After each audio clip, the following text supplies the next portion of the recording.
Kalian tahu? Kalau kalian masuk ke channelnya Refli Harun sekarang, tahu apa yang dibahas? Ijazah palsu.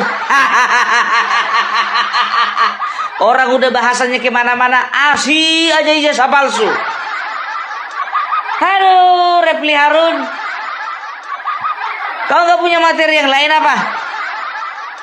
Aku sebetulnya tidak mau mengomentari masalah ijazah palsu ini lagi. Tapi komentarinya juga, ya masuk lagu. Ku komentari lah komentarnya itu. Baik sahabat sekalian, Refli Harun yang adalah pakar hukum tata negara baru-baru ini di roasting habis-habisan oleh salah seorang konten kreator, yakni Opung Parbelak. Menurut Opung Parbelak bahwa selama ini atau akhir-akhir ini Refli Harun lebih getol untuk memberikan pernyataan atau statementnya terkait dengan ijazah palsu milik Jokowi. Hal itu ia ungkapkan karena memang isi dari konten-konten yang dilakukan atau yang dibuat oleh Refli Harun lebih banyak berisi terkait dengan isu ijazah palsu Joko Widodo. Dan oleh karena itu, Opung Parbelak pun memberikan berbagai macam pernyataan atau statement terkait hal itu. Dan tidak hanya Refli Harun, tetapi juga Opung Parbelak mengkritisi seorang tokoh atau politisi PDI Perjuangan, yakni Pandana Baban. Bagaimana reaksi mereka ketika mendapatkan informasi atau melihat situasi yang terjadi akhir-akhir ini, di mana Jokowi dituduhkan telah memiliki ijazah palsu lulusan dari Fakultas Kehutanan Universitas Gadjah Mada atau UGM. Dan seperti apa roastingan yang dilakukan oleh Opung Parbelak terhadap Refli Harun dan juga kroni-kroninya? Mari kita ikuti video selengkapnya.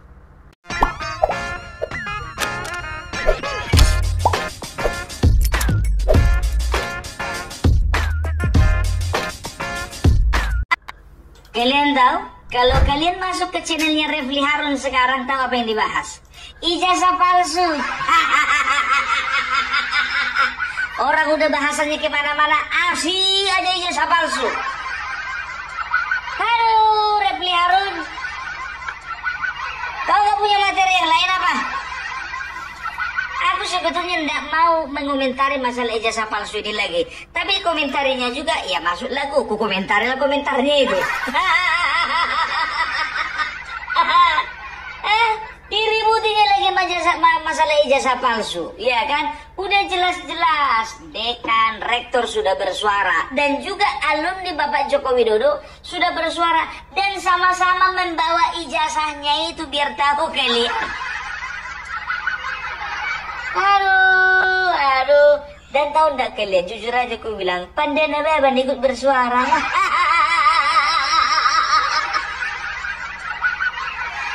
Pandana Baban ikut bersuara.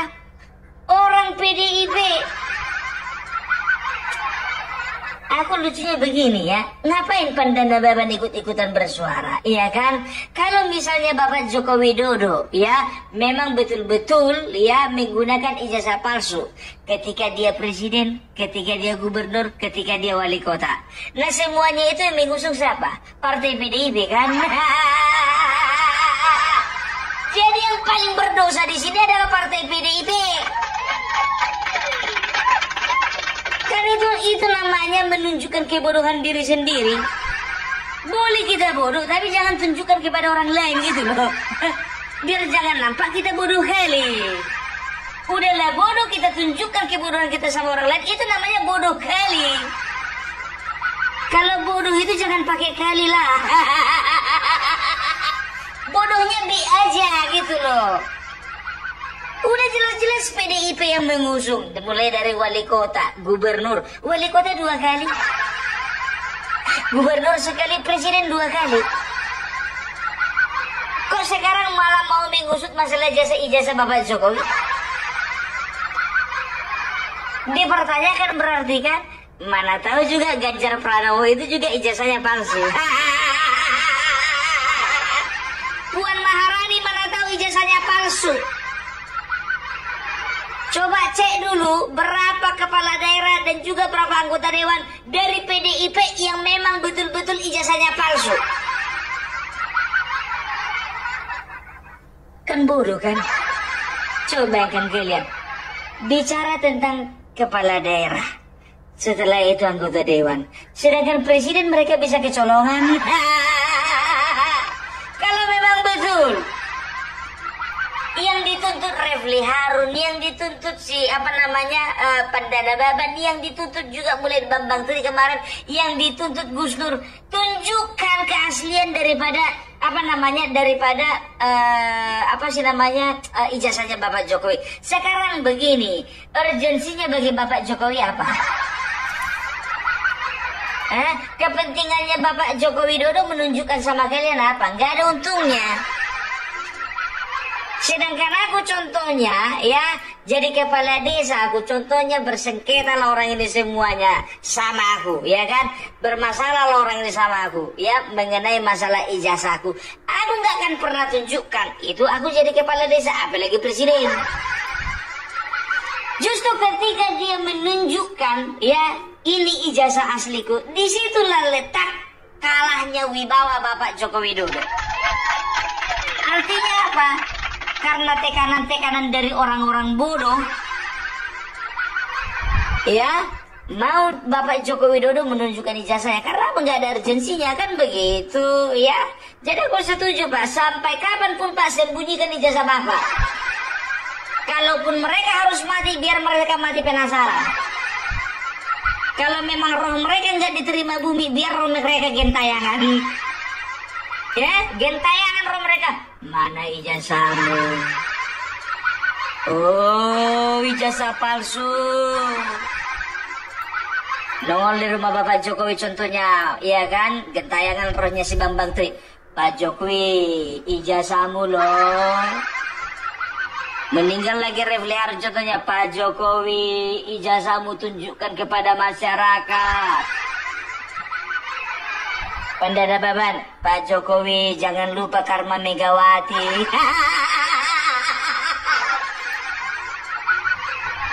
Ya kan begitu. Sekarang begini ya, aku bilang sama kalian, contoh ya, kalau misalnya ada orang yang memproduksi uang palsu, ya, coba sekarang, siapa yang membuktikan uang itu palsu atau tidak? Yang pertama bisa jadi masyarakat. Yang kedua bisa jadi adalah pihak kepolisian. Yang ketiga bisa jadi adalah pihak yang mencetak uang asli itu sendiri. Kan begitu, ya kan? Kok jadi yang membuktikannya jadi yang membuat? Kan begitu, aneh dong. Kan begitu, ya kalian yang begitu juga contohnya ya, ada obat-obatan palsu. Bagaimana kita cara mengecek obat-obatan itu palsu atau tidak? Masa kita tanya sama yang bikin? Obat Bapak palsu atau asli ini? Apa asli? Dari mana Bapak tahu? Ya saya yang bikin, asli itu. Cek sendiri dong. Kan begitu. Sekarang begini ya, kalau misalnya Bapak Joko Widodo tidak mau menunjukkan ijazah aslinya, kan ada pertinggalnya di UGM, ya kan? Aku nggak bisa pikir apa sehat ini orang-orang ini ya. Asik ijazah palsu aja, sedangkan yang core ijazah palsu kemarin itu udah di penjara. Itu lagi kalian ukit mau masuk penjara juga kalian. Isu yang lain kayak gitu loh. Coba pertanyakan dulu itu Bapak Prabowo tuh, ijazahnya palsu atau enggak? Terus keanggotaannya di TNI itu palsu atau enggak? Itu kayak itu aja, itu kena hajar kalian baru tahu. Aduh, tahu enggak kalian kenapa mereka ini ya menyerang Bapak Jokowi sedemikian rupa? Karena mereka tahu Bapak Jokowi ya adalah kekuatan masa depan di tahun 2029 yang sangat berbahaya bagi eksistensi mereka. Sedangkan sekarang Bapak Joko Widodo ya tidak memerintah, mereka kalang kabut. Ya karena apa? Karena mereka tahu anaknya wakil presiden. Sedangkan anaknya cuma sekedar wakil presiden, sekarang mereka nggak bisa bikin apa-apa. Apalagi nanti 2029 terbentuk misalnya partai besutan Bapak Prabowo. Udah hilang satu-satu orang ini. Itu dia ya, kalian perhatikan aja sekarang ya. Contoh ya, ada media-media ya, kalau nggak salah 2046. Iya, ada media namanya 2046. Sekarang itu memberitakannya apa? Bahwasanya sekarang Bapak Prabowo ya sedang berjudi, Bapak Prabowo sedang bertaruh. Oleh karena apa? Oleh karena peninggalan-peninggalan hutang yang diwariskan oleh Bapak Jokowi. Kalian tonton aja televisi 2046. Meleset satu angka itu, Bung. Aku agak ragu aku, ya kan? Kalau misalnya contohnya angka 5, kadang-kadang gue baca 6. Jadi kalau ada channel TV 2046, ya 2046 lah itu menurutku ya. Kalau kalian menerjemahkannya lain, terserah kalian. Tapi semua informasinya itu informasi yang menjelek-jelekan Joko Widodo. Iya kan? Informasi yang betul-betul menyerang pemerintah. Iya kan? Karena apa? Ya karena memang mereka dibayar untuk itu. Fitnah kok, fitnah. Aku bilang 2046. Fitnahnya di mana? Kalian tonton aja itu 2046. Baru satu lagi itu apa namanya? Soek TV.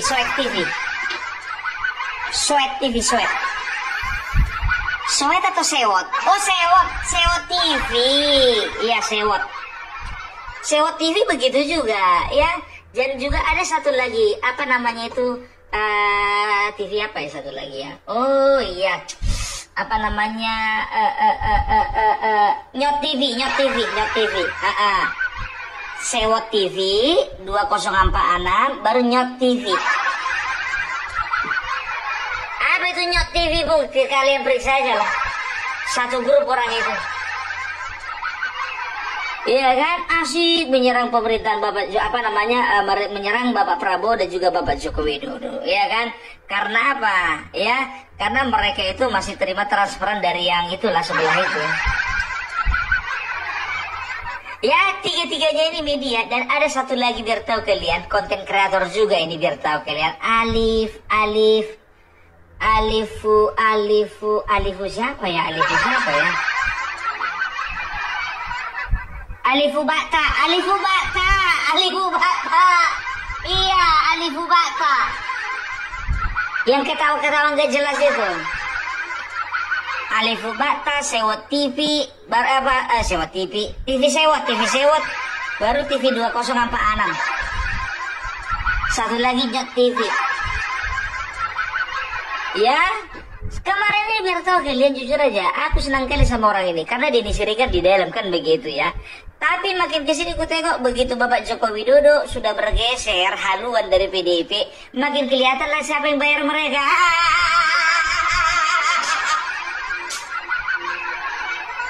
Aku kan nanya siapa yang bayar mereka. Iya kan? Aku nggak bilang siapa yang bayar. Yang penting ada. Siapa yang bayar, Bung? Yang masuk penjara kemarin. Masuk penjara, Bung. Siapa, Bung? Satu. Banyak kan yang masuk penjara. Bahar Smith juga pernah masuk penjara. Habib Rizik juga pernah masuk penjara. Bukan yang itu, Bung. Satyam Eva Jayati. Maksudnya apa? Kebenaran akan menang. Jadi itu yang bayar, Bung.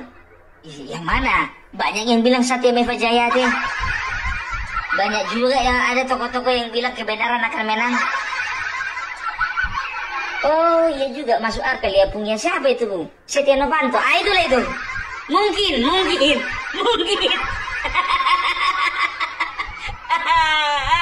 Ya, jadi dari media-media ini kalian maklumi aja loh, 11-12 sama tempe ini. 11-12 sama tempe. Kita sedang menghadapi masalah yang besar di depan mata, ya kan? Kita sedang menghadapi masalah global. Belum lagi kita menghadapi masalah tarif ya kenaikan tarif 32% yang dikenakan Amerika kepada pengekspor dari Indonesia ya. Kita sedang berjuang, kita sedang bergelut ke situ ya. Tapi kayak orang-orang ini bergelutnya sama Jokowi aja. Udah kabur gak? Itu dia, cobalah dulu ya kan, nggak berkelas kalian, nggak berkelas. Aduh, ya cobalah ya kalau memang kalian berani bongkar mafia-mafia yang sesungguhnya.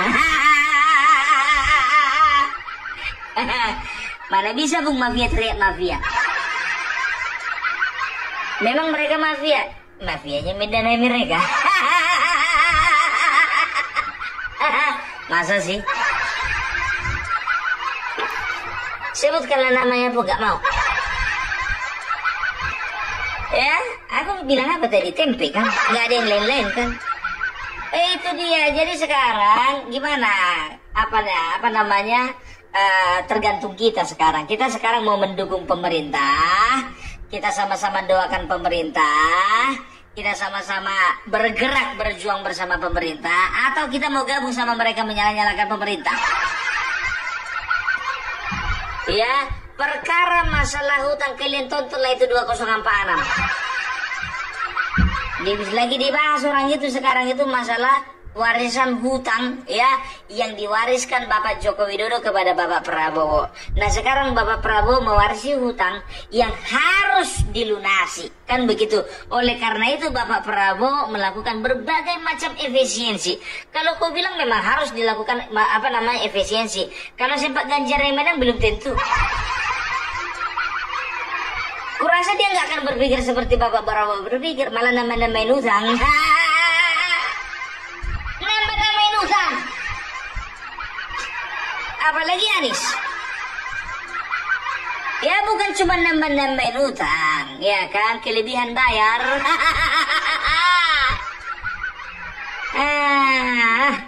Itu dia.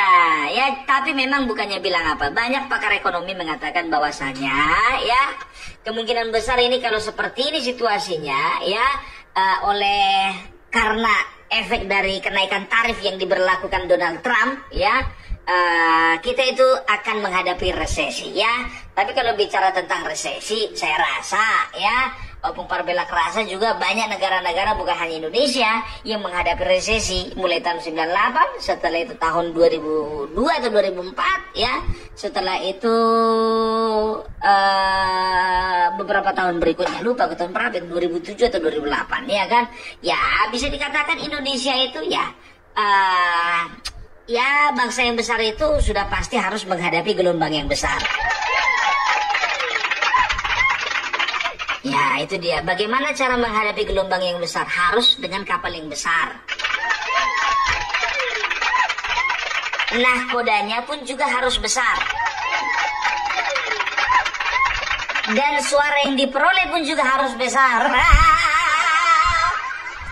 Karena dia mendapatkan kepercayaan yang besar. Mana bisa kelas-kelas nakoda petugas partai ya? Mau dibawa kemana bangsa kita ini? Dibawa kemana? Mau dibawa kemana? Mau dibawa kemana?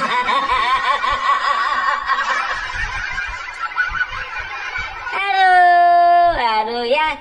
Jadi kalau ku katakan ya untuk ya masalah ijazah palsu ya. Kalau Opung Parbela gini bukannya bilang apa, ngerembet kemana-mana ini. Jadi kita bicara ijazah palsu, sekarang kita udah bicara kapten kapal. Ya semua ada sangkut pautnya gitu loh ya. Jadi jangan pernah dengarkan kata-kata dari RT 16 dan juga dari RW 24 kan begitu. Apalagi kalian dengarkan kata-kata dari para penumpang gelap. Ya, udah tahu kalian siapa penumpang gelap? Ke RT 24 ke RT 16 enggak, ke RW 24 enggak, itulah penumpang gelap. Yang selalu teriak oligarki. Itu penumpang gelap itu. Gara-gara tanahnya nggak laku dia bikin kasus. teriak-teriak dia, akhirnya apa? Menguap. Tahu kalian kenapa menguap? Karena dia nyemplung ke dalam laut itu cuma sekali. Coba dia nyemplung kayak teh celup. Ya kan? Paling nggak 100-200 kali lah. Ya heboh lagi beritanya. Ini kan sekarang udah nggak heboh lagi beritanya. Teriak-teriak kemarin itu, pagar laut. Begitu ada pagar laut di Bekasi, nggak taunya yang punya kader sendiri. Diam. Dinasti, nggak taunya ada cucunya Soekarno yang minta tolong sama tantenya. Diam, nggak ada lagi politik dinasti lagi. Koruptor, nggak taunya dari dalam juga banyak yang diangkat. Diam lagi. Kan begitu, ya kan? Ya. Jadi kemarin itu teriak-teriak juga ini. Siapa namanya? Roni Talapesi dan juga ada beberapa tim hukumnya si Hasto. Apa dibilangnya? Kenapa ini masalah ini? Ini adalah kasus daur ulang. Kasus daur ulang katanya si Hasto ini, kasus daur ulang.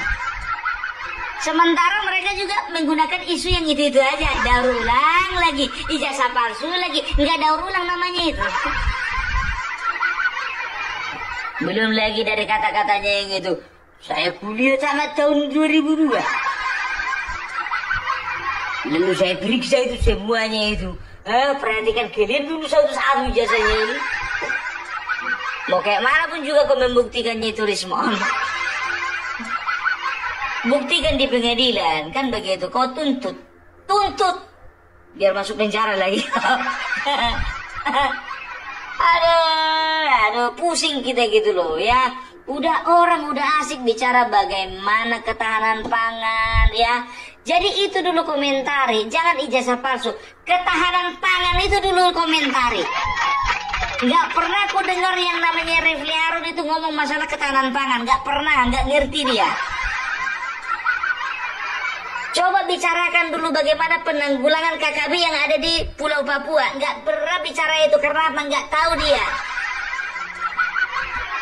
Bicara kalian dulu mengenai bagaimana peningkatan mutu pendidikan di Indonesia.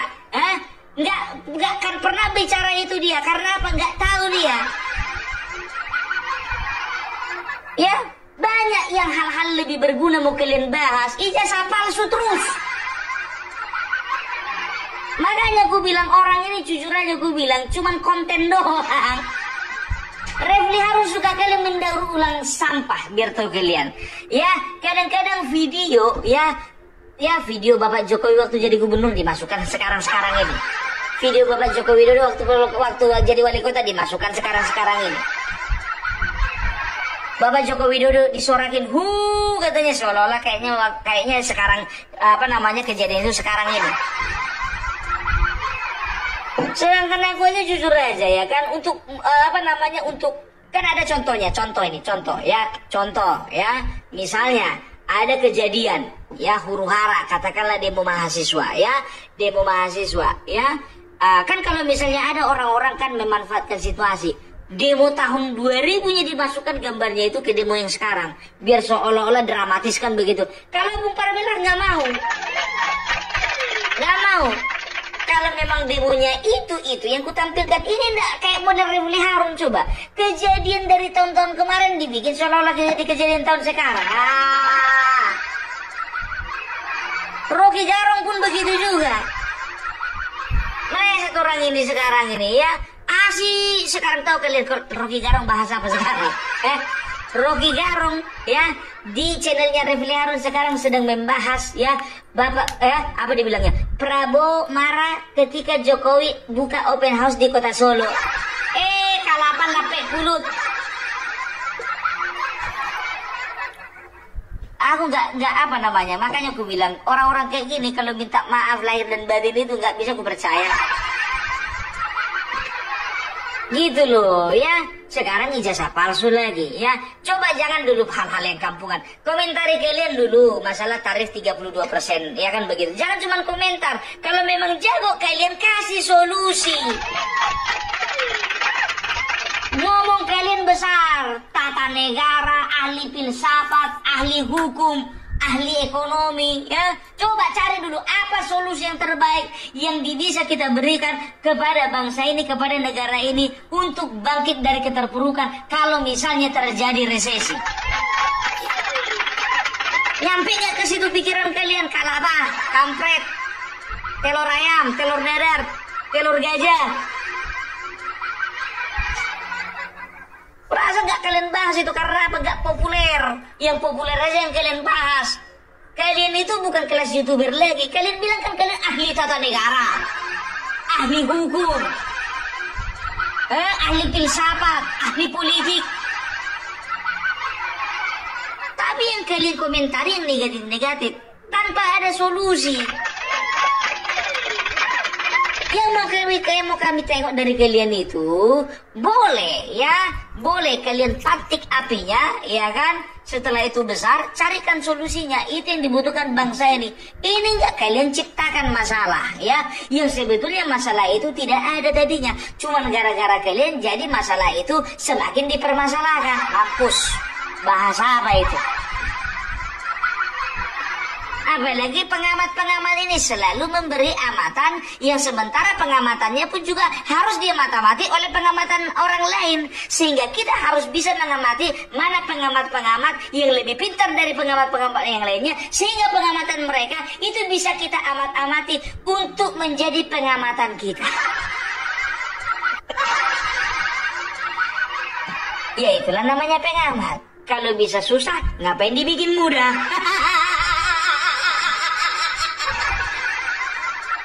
Kebiasaan mereka seperti itu.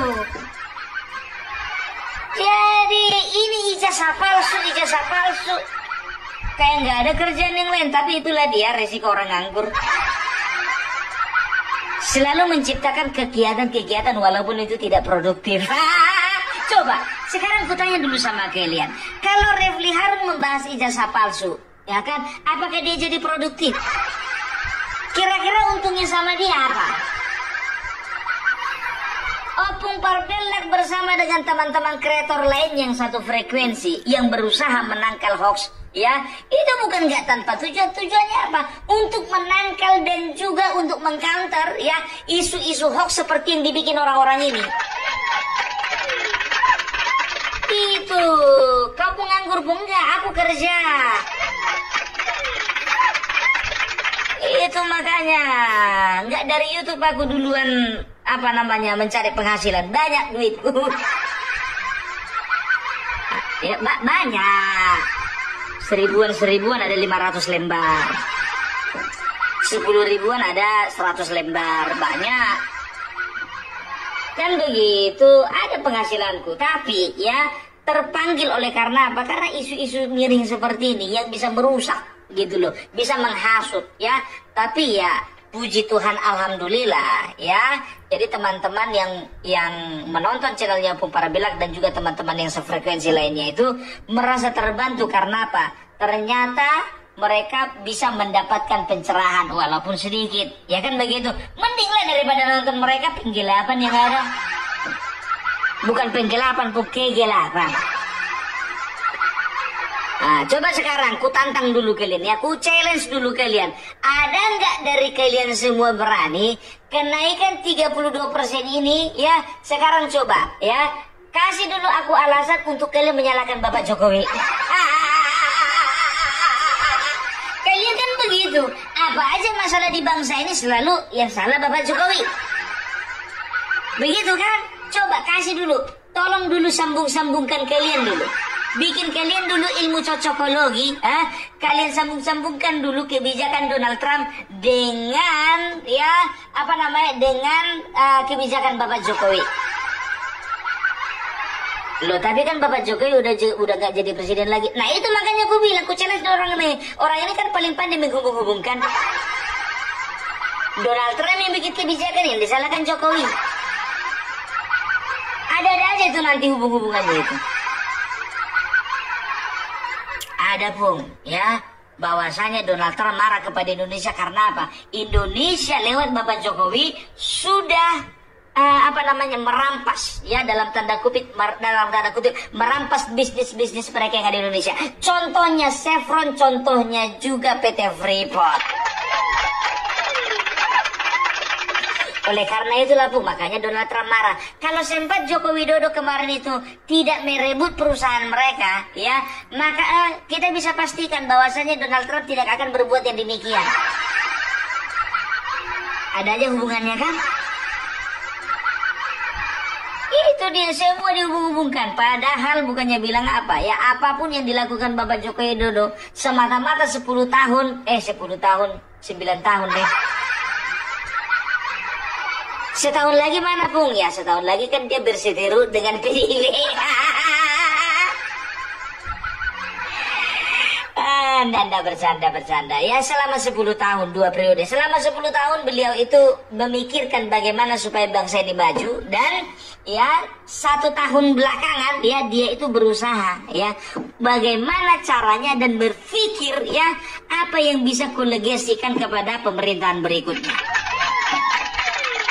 Itu selama 9 tahun bekerja keras, 1 tahun dia mulai mempersiapkan. Apalagi, ya, rakyat sudah diyakinkan bahwasanya Bapak Prabowo pasti menang oleh karena apa? Mengusung keberlanjutan. Itu dia. Ya, jadi itu yang apa, ya, itu adalah contoh-contoh real gitu, ya. Kurasa kalau orang yang punya ijazah palsu sekarang begini, gue bilang sama kalian, ya, seorang pemimpin akan terlihat dari kualitasnya, kan begitu. Kualitas itu didapat dari mana? Ya, kualitas itu didapat dari pengalaman. Setelah itu dari pendidikan, kan begitu. Setelah itu dari pergaulan, ya.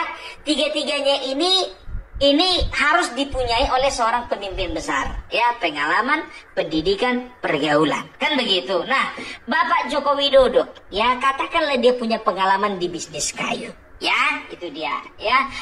Belum pernah ku dengar yang namanya pebisnis kayu, ya, bisa dia menjadi wali kota, bisa menjadi gubernur, bisa menjadi presiden, kalau dia tidak kuliah. Karena apa? Karena ketika dia di bangku kuliah, disitulah mindset dia diperbaiki, mindset dia dibangun, mindset dia itu dikuatkan. Maaf, ya, tidak menutup kemungkinan banyak orang-orang sukses walaupun dia tidak kuliah, ya. Kita bisa lihat, ya, orang-orang di zaman dulu banyak membangun perusahaan-perusahaan besar, ya, walaupun dia tidak kuliah. Tapi ini berbicara tentang pemerintahan, sesuatu yang kompleks.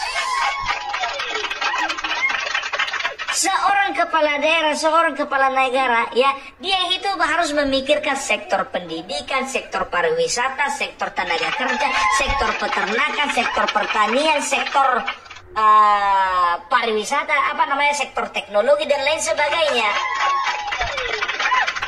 Kan begitu. Makanya kalau bicara tentang logika, aku kayaknya kurang masuk akal kalau Bapak Joko Widodo ini nggak kuliah. Gak bisa, ya, kayaknya gak bisa diterima akal gitu loh, ya. Kalau bicara tentang dia mau atau tidak, itu haknya beliau, ya.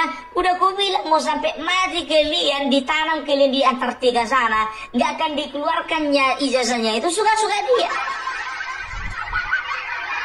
Contohnya misalnya, aku punya tanah, ya kan? Aku punya tanah. Kalian di sana punya tanah, ya.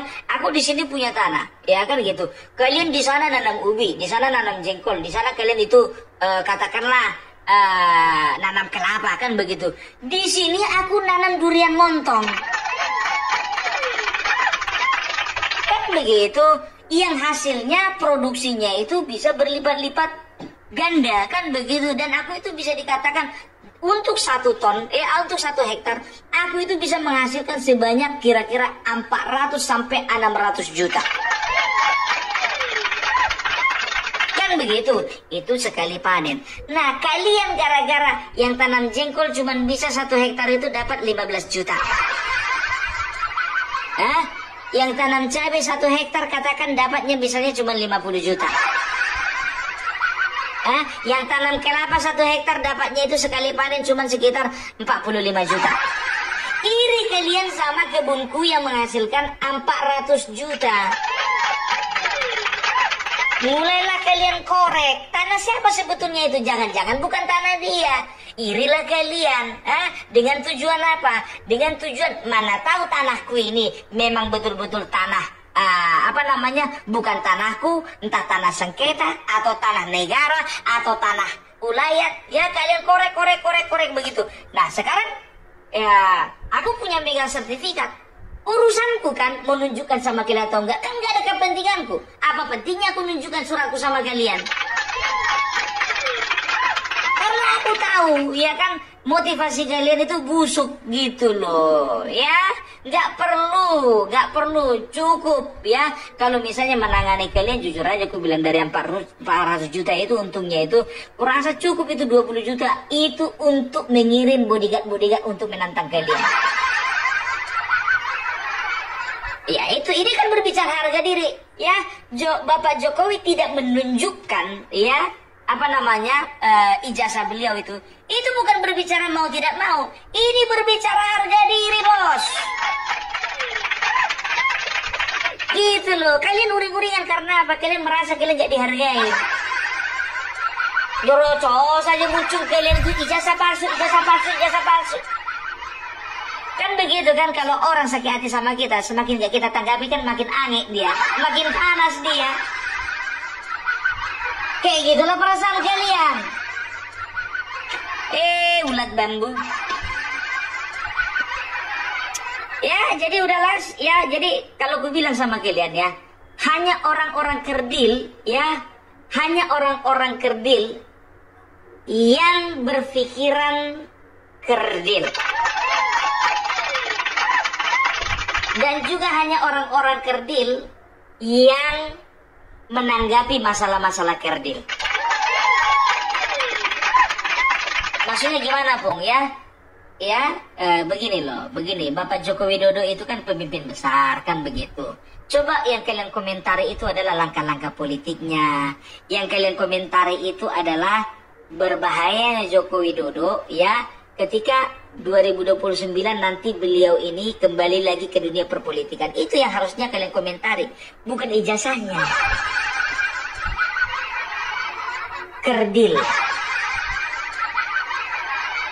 Kerdil, cebol, apa lagi, bantat. Hanya orang-orang kerdil ya yang memperhatikan hal-hal kerdil. Yang kalian perhatikan itu bagaimana nanti ya, yang kalian tanggapi itu bagaimana Bapak Jokowi berbahaya ya bagi kaum kita kalau misalnya Bapak Joko Widodo itu bisa misalnya berkiprah lagi di dunia politik. Ini akan menjadi sebuah tantangan besar untuk kita. Maka ya kita akan melakukan ini untuk mengkat langkah-langkah Bapak Joko Widodo. Itu yang perlu kalian lakukan secara politik, kan begitu. Nah, Bapak Joko Widodo memiliki kemampuan pergaulan yang sangat kuat ya. Dia punya pergaulan di dalam negeri dan di luar negeri, dan beliau bisa dikatakan sampai saat ini masih dihargai, dihormati oleh ketua-ketua umum partai. Nah, apa yang kalian pikirkan? Bagaimana caranya kalian ya bisa ya kalian bisa menyatukan beberapa partai ya. Contohnya ada partai-partai kecil yang tidak masuk parlemen ya. Kalian satukan itu, kalian jadikan itu kendaraan kalian jadikan itu senjata kalian untuk memerangi kekuatan Bapak Joko Widodo yang begitu besar. Harusnya itu bukan lagi ijazah palsu. Udah terlambat. Seringkali aku mendengar memang ijazah palsu dipermasalahkan ketika seseorang itu mau menjadi anggota dewan, dilantik nggak jadi gara-gara ketahuan ijazah palsu. Mau jadi gubernur seketika dilantik gara-gara ketahuan ijazah palsu, ya kan? Akhirnya apa? Tidak jadi dilantik. Nah ini udah menjawab. Nggak mungkin lagi jadi presiden. Wali kota 2 kali, gubernur sekali, dan juga presiden 2 kali. Udah terlanjur. Kalaupun terbukti palsu, udah terlanjur menjabat. Kalau terbukti. Apakah itu pekerjaan bodoh? Lebih-lebih dari orang bodoh. Udah tahu rumahnya ya, ada rumah orang kaya. Orang kaya ini pindah dari Jakarta Selatan ke Jakarta Utara. Kan begitu. Udah tahu rumahnya kosong, dirampok. Rampok bodoh namanya itu. TV udah nggak ada, mobil udah nggak ada, emas udah nggak ada, siapa-apa pun nggak ada. Atau mau kalian congkel ubinnya itu, mau kalian bongkar sengnya itu. Itu artinya apa? Itu artinya maling-maling receh, maling kelas recehan. Begitulah kalian itu sebetulnya, kalian itu kelasnya recehan. Karena yang kalian permasalahkan permasalahan receh. Orang udah menjabat 5 kali. Kalian ungkitnya sekarang. Kenapa nggak dari dulu sebelum menjabat? Ya nggak mungkin lah aku Refli Harun mengungkit itu. Dia masih SMP. Datang saya Didu ya kan. Aku juga waktu itu masih SMA kelas 2. Datang waktu itu Bambang Tri. Aku sebetulnya udah mau tamat kuliah. Cuman waktu itu aku putus karena nggak ada uang bapakku membiayaiku. Aku masih kecil-kecil kan begitu. Repot dibikin orang ini repot ya. Jadi udah itulah dulu tanggapan hukum Parbelak mengenai ijazah palsu yang ditanggapi oleh siapa namanya itu Refli Harun dan kawan-kawan. Dan terlebih lagi yang kusesalkan itu Nababan, Panda Nababan. Orang PDP sendiri yang sudah mencalonkan Bapak Joko Widodo mulai dari wali kota sampai presiden, berarti dosa kalian paling besar. Ingat itu ya, dosa kalian paling besar. Sekarang kalian ungkit-ungkit ijazah, memang kalian tuh suka kali kayak gitu ya kan. Udahlah, pusing aku dibikin orang ini. Salam Parbelak, salam NKRI harga mati. Baik sahabat sekalian, demikianlah beberapa video yang coba saya reaksi pada kesempatan kali ini. Dan kepada para sahabat sekalian setelah menyaksikan yang ingin berkomentar, silahkan tulis di kolom komentar. Sekian, terima kasih dan sampai berjumpa kembali di video selanjutnya.